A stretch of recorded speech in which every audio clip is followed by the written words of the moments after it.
Hi folks. Um, I wanted to answer the few questions I'd gotten in the discussion board this way and just go over a couple of things. Now that you've been in the class for about a week, some of you are just now getting added, and enrollment will kind of fluctuate the next couple of days just till we sort of hit who's actually going to be in the class this semester. So the two questions I saw was where will the assignments be, and how to submit the assignments. So there are descriptions of all of your speeches already in the assignments tab. And usually what I have you do when you submit like rough drafts of outlines and all of that good stuff, I will have you just send it to my email and I'll put it all in a folder there. It just makes it's hard to sort of do multiple things in the Blackboard gradebook. So when you send me your outlines to be graded or to be reviewed, those you will send to me in your email. Quizzes will be in the assignments tab when you have one. Your journal assignments will be in the journal. A couple people have asked questions about that. You have a preliminary entry that you should have already done, but you can still do it if you haven't recorded your process speech already, which I'm assuming you have not, unless you're way ahead of the game. So you have that one preliminary entry that's sort of about where you are before really getting into class, like, do you have prior experience? Are you really nervous about it? Are you excited? Whatever. And then you will only have entries after each speech. So what you'll do is you'll record your speech, then you'll go back and watch your video and evaluate yourself after you finish recording your speech. And then you'll turn it in, and then you'll hear back from me as far as my feedback on it. So you'll have that one preliminary one and then one after each of the speeches. And then your final entry will be a longer sort of, semester in review kind of thing. So each entry is worth up to 10 points. So, if you log in there and you've got like a 20, then probably that's good if you've only had 2 entries, right? So don't freak out if you see 10, 20, 30, 40, whatever. That's what it's supposed to look like. It'll all add up to 100 at the end. The other question I've gotten via email from a couple people is, what's this video uploading to YouTube thing?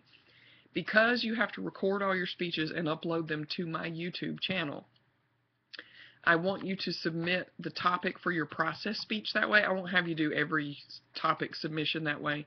Other ones you'll just email. But this one, I just wanted you to do it this way so that A, I find out what your process topic is and make sure it's okay, and B, you get a little practice doing your recording. It'll be really short. You don't have to have an audience for this or anything else. And then uploading it so that you know how you're going to record it and you know how you're going to upload it and you know that it's going to work. So that needs to be completed by Sunday night. Okay? I will then go in and look through them all. And basically, I won't say anything unless I think your topic won't work or it's inappropriate. And then I'll send you an email and say, you said in your video you're going to do this, but, this might be a problem or whatever. If you don't hear from me about it, it means it's fine. I will ask you to email all of your topics to me ahead of time because, like with persuasive, if you've looked, there's already a list of topics I don't want you to do for persuasive. With informative, I want to make sure you're doing purely informative and not persuasive and all of that kind of thing.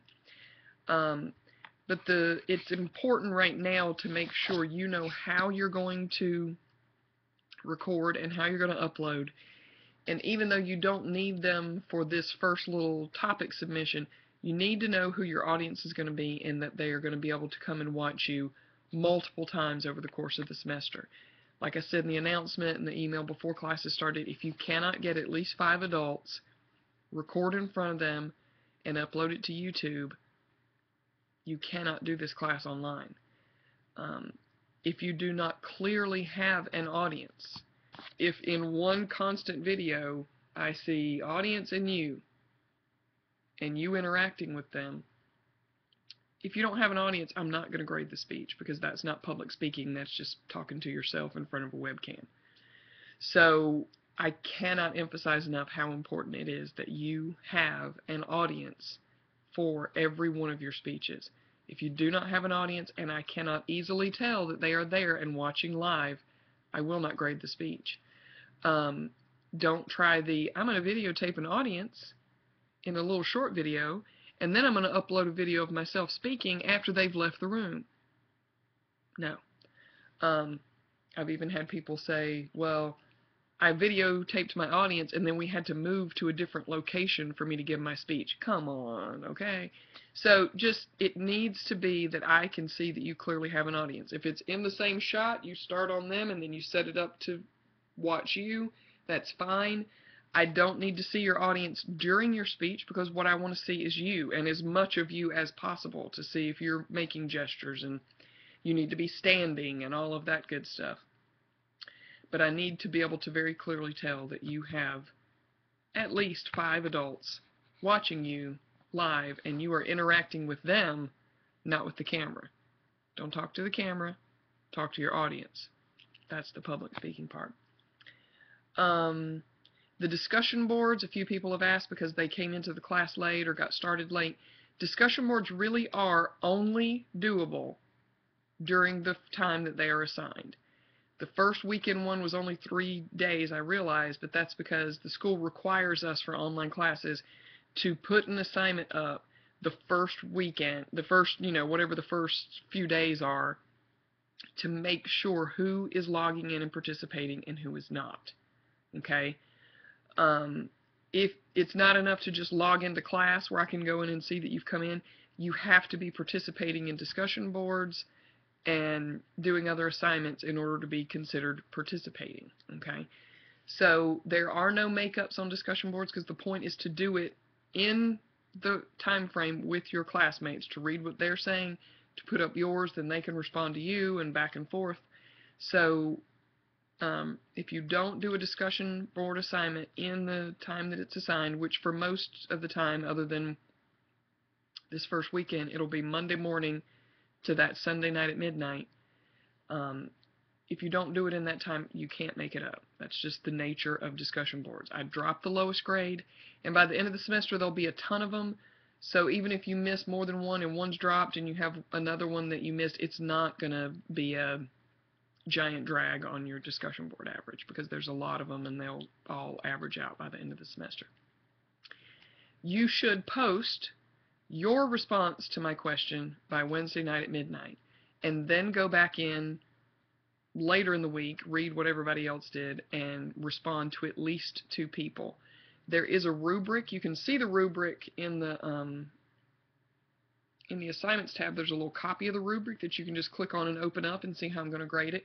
I grade it on, did you post your first post by Wednesday? Did you go in more than once? Are you being thorough? Did you, answer the question and give examples and explain yourself, or did you just say 1 or 2 words? Did you respond to at least 2 classmates, and were they actual responses? Just saying, yeah, I agree, or I'd never thought of that, is not really a substantive response, okay? So that discussion board rubric will show you exactly kind of how I will be grading it, and for each discussion board, I literally will just go into the rubric for you and click what you did and submit. So that's how I will be grading those. I think that's about it right now for getting started. There weren't too many questions in the discussion forum. I am going to probably open that introduction forum back up, just so that people who kind of started talking to each other can continue to do so. People who maybe didn't get a chance to post for a grade necessarily can still go in and introduce themselves, and you can just kind of use that as a place to talk with each other and ask questions if you need to. Continue to use the questions forum all semester. I will try to check that multiple times a week, so that if there are questions that are not just about you but are generic to everybody in the class, that's a good place to put them, because then I can answer you and it'll help everybody else as well. So continue just getting familiar with the class. Right now you should do your preliminary entry in your journal if you haven't done that already. And this week, by Sunday at midnight, 2 days from now, you need to have uploaded yourself just saying, hi, my name is so-and-so, and for my process speech, I'm going to teach everybody how to wrap a gift, or I'm going to, you know, demonstrate how you change a tire, or whatever it's going to be. And the instructions for that are in the speech recordings. There's very detailed instructions for how to log into my YouTube account. Please keep in mind, for all semester, anything you do in there, you need to put your name on. Because it's my channel, and I do it that way so everybody can kind of congeal it all in one place, and it's easy to keep it all together. But you have to put your name on it, otherwise it looks like I did it, okay? So for your process speeches, when you upload them, you need to put first and last name, and then your how-to whatever speech, right? Or just first and last name process speech, however you want to do it, but it needs to have your name and what that speech is, or what that video is that you're uploading. For most of the speeches throughout the semester, I'm going to assign you a small group, and you're going to go in and watch the videos of those people in your group and give them some feedback. So A, another reason why you need to make sure your name's on your video, and B, when you go in to do that feedback and click in the comments, it's going to look like I'm doing it with my little avatar person over here. You need to make your comment and then say, from so-and-so, or hi, this is Jane Doe, here's what I thought about your speech, or whatever. Your comment needs to have your whole name in it so I know who to give the credit to. A lot of times people say, well, I did it, but if you didn't put your name in it, I don't know who that response belongs to. So just keep in mind, in YouTube, you've always got to put your name on everything. And if you're worried about people in the great wide world being able to see your video, there is a private, when you're uploading it, there's a little option to make it private, so that only the people who can log into this YouTube channel, which is the people in this class this semester, because I change the password every semester, only the people in this course and me will be able to go in and look at that video. If you don't care, then leave it public, you know. But if you're worried about that, hit private, and just be aware, I go in at the end of every semester and delete all the speeches out, so they're not going to like live out there in perpetuity, where I go in and delete the videos. I think that's about it. Continue to submit questions, email, questions forum, whatever, and looking forward to seeing all your faces in your intro video and seeing your first speeches in a few weeks. All right, have a good weekend, guys.